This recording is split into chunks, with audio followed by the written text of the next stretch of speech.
Greetings, my lovelies. This is Blake here, and welcome to my review of WWE's Fastlane 2016. So, I really did not like this year's WrestleMania, but strangely, the following Raws were actually pretty damn good, and I noticed a pattern. If there is a good pay-per-view, the subsequent episodes of Raw are likely going to suck, but if there's a bad pay-per-view, the subsequent episodes of Raw are likely going to be enjoyable. I don't know why that is, but all of the Raws between WrestleMania and this year's Payback did entertain me, at least on various levels. I did take some issues with the booking and the writing, but I'll go into those when I critique the entirety of this card. But that is another thing. Even though I'm not crazy about the annual Payback pay-per-view, primarily because it is a little fillery, not to the extent that Fastlane is, but really, I don't really know why they still use its namesake, because nothing about this event really stands out, ignoring its namesake. But this had a really interesting card that got me excited. I wanted to see all of these matches take place, or at least the majority of them take place. So I ended up having relatively high hopes for this show. Did it meet my expectations? Well, I'll give my final thoughts towards the ending of this review, because it's a little more complicated than yes or no, but let me bring up the list of matches and I shall go through them one by one. So the first kickoff match, the curtain jerker, was Dolph Ziggler versus Baron Corbin, and immediately I was appreciative that they didn't put the Intercontinental Championship defense on the kickoff show, which I actually thought they were going to do. But I can't really talk about this story at all because Hulu cut out all of what took place on Raw, so I never ended up seeing any of the interactions between these men or the entirety of this feud played out on SmackDown, which unfortunately I never got time to watch this last month. So was I emotionally invested? No, but still, I was intrigued by this pairing.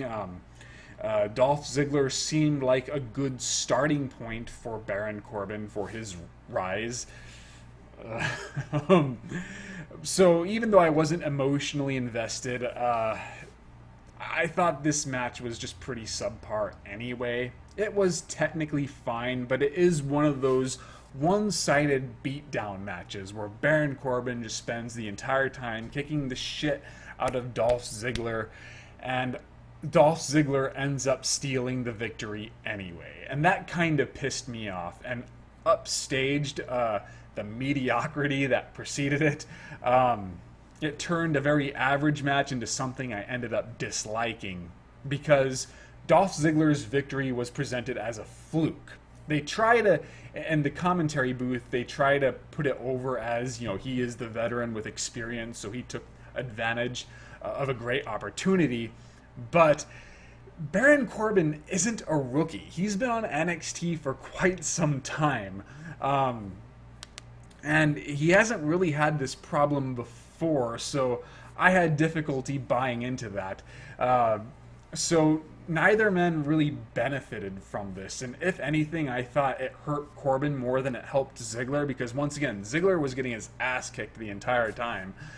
So he doesn't really seem like a credible opponent, as much as he just seems like somebody who got lucky, and Baron Corbin should be booked as this dominant monster right now.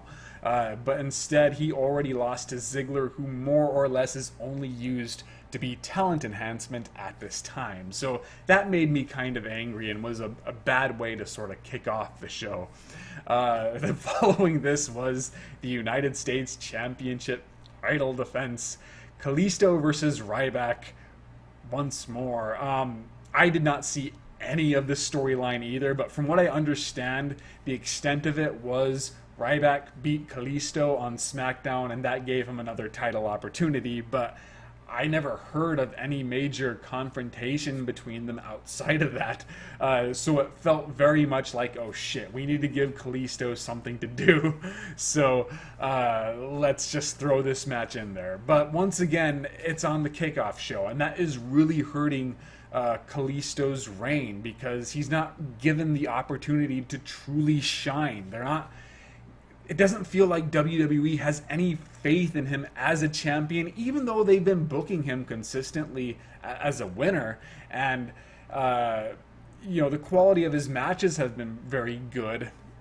But I'm surprised that he still has the belt because they obviously don't give a shit about him right now. But the match was still pretty good.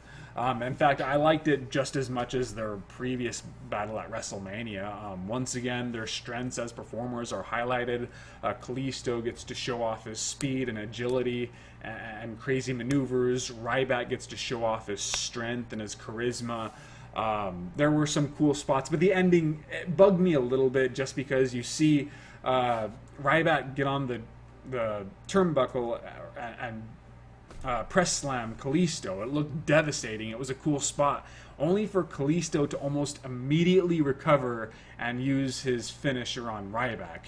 So that kind of stuff only draws attention to the fakeness of wrestling.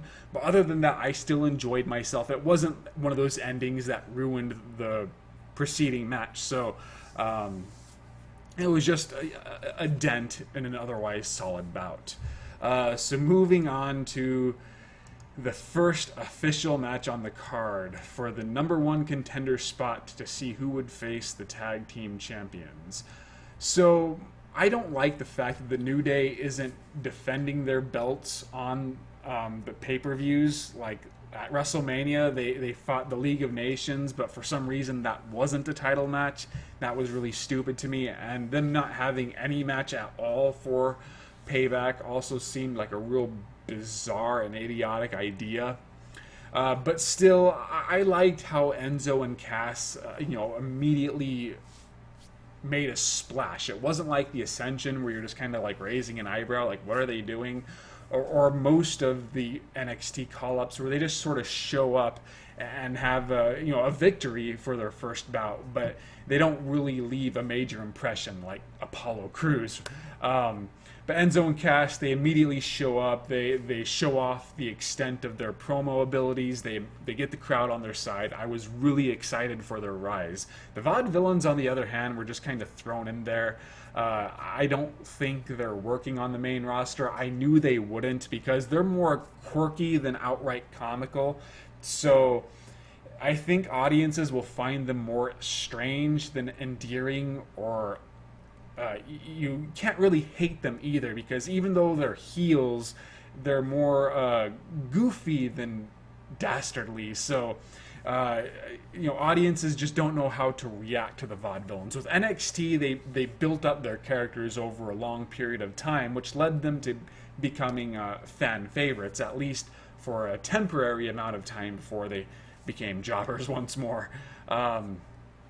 But still, at first, this match was awesome. Everybody was showing off moves I've never seen from them before. Enzo was really excelling, even though I've always considered him to be sort of a second-rate wrestler, first-rate personality. But his improvements really became apparent right then and there. And then tragedy struck, and he got flung into the ropes. He was supposed to slide over and spill out, or slide under and spill out outside of the ring. But unfortunately, it looked like his head and neck collided with the bottom ropes, and my first reaction was, oh my god, did he just die? Because when they showed him on the floor, he was not moving, his eyes were open. You can tell that it wasn't just him selling an injury, it looked serious. And then the commentators sounded genuinely concerned. The wrestlers and the ref, they all were very alarmed. It was scary, and you figure, well, if he's not dead, then he's seriously injured, like Tyson Kidd seriously injured. Luckily, I guess it turned out that it wasn't as bad as it looked. He has a concussion, which certainly sucks, but it doesn't seem like his neck is broken, or he obviously was not paralyzed. So that was, whew, I can give that sigh of relief. However, we didn't really learn about most of this until later on in the show. So his injury really cast a dark shadow over subsequent matches, and in many ways really did keep this pay-per-view from being truly enjoyable. But hopefully hindsight is kinder to it, since it seems like Enzo is going to be okay. But this was very, very scary, and when they called off the match, you can tell the crowd was very depressed and concerned. So get well soon. I'm a big fan of Enzo and Cass, and I hope they return and get that title spot they certainly deserve, because I don't think anybody really cares about the Vaudevillains being up there.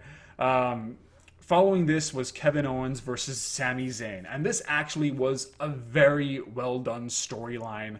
So much of what makes it work is they have such a great history together, their rivalry in NXT, their friendship preceding that, and it made this bout feel that much more personal. This entire program just had so much emotion driving it. But they didn't have to rely on explaining all of this to us. You can just see their history and their interactions. And it meant that even if you did not watch NXT, if you did not know who they are prior to signing with the WWE, that you could still immediately catch on and understand the extent of this feud.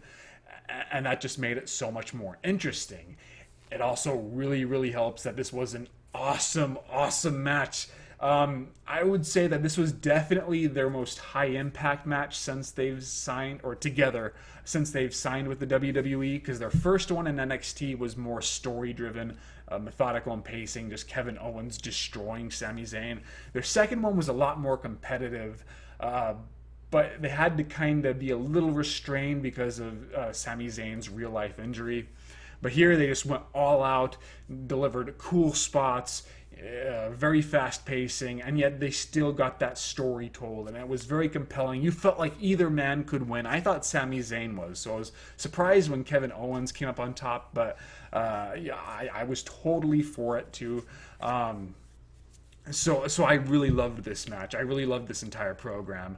The only flaw I could point out was I really felt like a title should have been on the line here, because I believe that this feud will define both of their careers. Every big star in the WWE has that one main rival who they are continuously paired up with over and over again over the years. And to me, it just seemed like if there was a title on the line, whether it was the United States Championship, the Intercontinental Championship, the World Heavyweight Championship, it would have been that much more meaningful. But still, that's a minor gripe. I loved this match. So I'm going to stop this video because I'm running out of time, and I shall continue in the next one. So see you in a bit.